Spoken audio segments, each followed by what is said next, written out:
Today I'm going to talk about why you need unbridled optimism some of the time when you're an entrepreneur. Remember Steve Jobs spoke, he was with Bill Gates in some 1990 era interview, I think after he was back at Apple. And he talked about having a passion for what you're doing because of all the roadblocks you're going to have to come up with, that you don't have to be virtually insane to keep going. He discussed it as passion. I'll throw it in as optimism. Perhaps it's both. Passion one is being a bit worn thin lately, so I thought I would remove it from the discussion. Anyway, today you notice it's raining, and if it was a beautiful day, there'd be a lot more competition. I'm going to parallel this with my dog walk, by the way.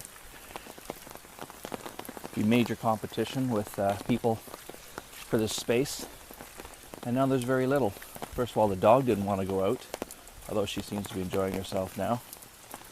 And most people are just going to hide right now. So that gives you, when times are tough, like a recession, or in the case of this, a heavy downpour, even a snowstorm, because I intend to be doing this in the middle of winter, that people gives you an edge to that particular moment in time, and perhaps you'll find an opportunity that they missed or they weren't around to take advantage of. And I think that's what it is, just somehow keep going, sticking to it, because I think, frankly, that is a major problem. I don't know how many times I've been into a store or another business, you can just feel it's dying around you. Sears just announced massive layoffs and store closures. But if you're in Canada anyway, if you looked around, you could see this coming 20 years ago. Just the sheer low staff count and half-empty shelves. They have one item, way more square footage than they needed for what they intended to sell. And I'll be honest, as a guy, I never liked shopping, and I don't think I've been out Christmas shopping for 5-6 years now. And basically using Amazon and online any chance I get. And won't even discuss the gift cards, because I've been doing the gift card thing big time lately. Just goes to show you, though, no matter what you try to do, you really just have to keep trying. Now Sears, off the top of my head, probably, because I think they had a catalog store, should have had a good online presence when Amazon came in and thrown everything at it at the time, although Amazon basically made their name in books and branched out, so perhaps that's a stupid idea, but if anything, they let that catalog business die. And they had the distribution and everything, but they had a bunch of basically MBAs running it rather than Jeff Bezos. Jeff Bezos is a founding entrepreneur, always trying new things. When he eventually steps down and goes corporate, I'm very curious to see how it's going to continue, but even he mentions he'd be shocked if he's around in 100 years, I believe. Just Amazon, I mean. I'm trying to remember the exact quote.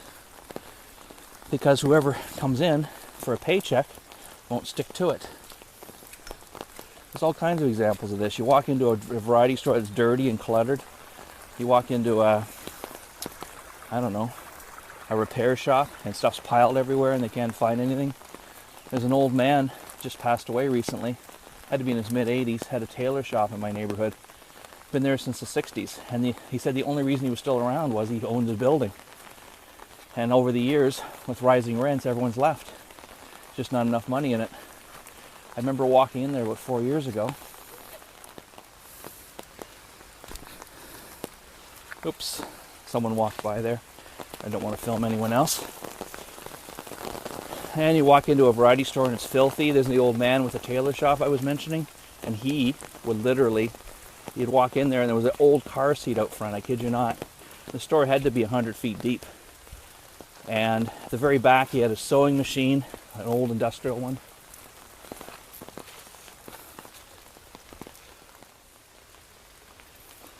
At the very back, and we drop off stuff to get hemmed, $7-8 jobs. And he literally had a pile there, and I still remember walking in, getting my wife's stuff. Didn't have no idea what she dropped off. And I literally reached in and grabbed 3 items at random from the pile, which turned out to be hers. I was quite impressed by that. But even his diploma from the 40s, I think, on the wall from some tailor shop in Czechoslovakia or Germany or something, I can't remember, was water stained, etc. on the wall. The whole place, I don't think, had been vacuumed for several years. So I chatted with him briefly, and he told me about the neighborhood, what was going on with the rents, and it had been going on forever.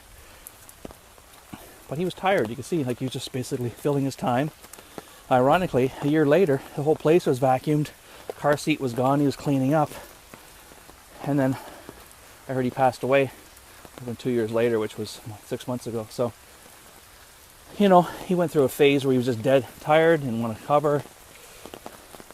My own experience is when my mom passed away. The first thing she was basically not really organizing the business, her side of the business very long. First thing her staff did was clean up her desk. It was just a horrible piled mess. It was fascinating. So she had a staff willing to do it, and she just wanted everything where it was. This huge clutter. So consequently, I'm off track here. Bottom line is, people get tired. They don't have enough idea, they don't get enough rewards. You have to really enjoy the idea. I think there has to be potential in the idea. I'm not going to ignore that aspect of it, because crying out loud, trying to flog a dead idea. I sold life insurance briefly. This is exactly what I don't want to get. So you'd make 100 attempts at contact, say phone. So 100 phone call attempts. You'd maybe get a hold of 20 people. And of those 20, you may actually speak to 10. When I say get a hold of 20 people, I mean even get a hold of their voicemail. Speak to 10, make 5 appointments, make 1 sale. In this day and age, I can't even imagine those ratios are that good. It was just a horrible way to do business. I watched some of the guys around me just deteriorating. Others thrived on it. But I watched some of the ones around me just deteriorate. One guy was 40, failed restaurant business, jumped in the industry, was recruited. And he was doing well. You'd see him in there every night plugging away. Just a friggin' workhorse. But he's 50 years old, huge gut, promoted. Anyway, by 55 he had a massive heart attack and went vegan. And ironically enough, became one of those airport drivers and took people to the airport. And he said the irony of it was he was working a flexible schedule, actually enjoying himself driving, and rented out his basement. And he said he had to put the same amount of money at home than he did before. Part of it is, to play costuming, spending all your money on suits, nicer cars, and everything, and he was far happier. There's a lesson in that, because he had a passion for that for whatever reason.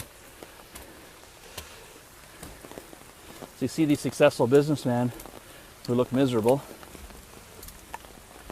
or their businesses are getting filthy, unorganized. They've run out of ideas, just don't care. And there's always the life cycle aspect of a business. Anyway, first thing I'm going to do when I get back is, quote, make my bed, which is my euphemism for clean up my office and everything. Get decluttered. So all that stuff that's around you that holds you back from doing anything because it's a friggin' distraction is gone. Gonna make it a beautiful space. And I'm gonna fulfill a market need and make people happy. That's it.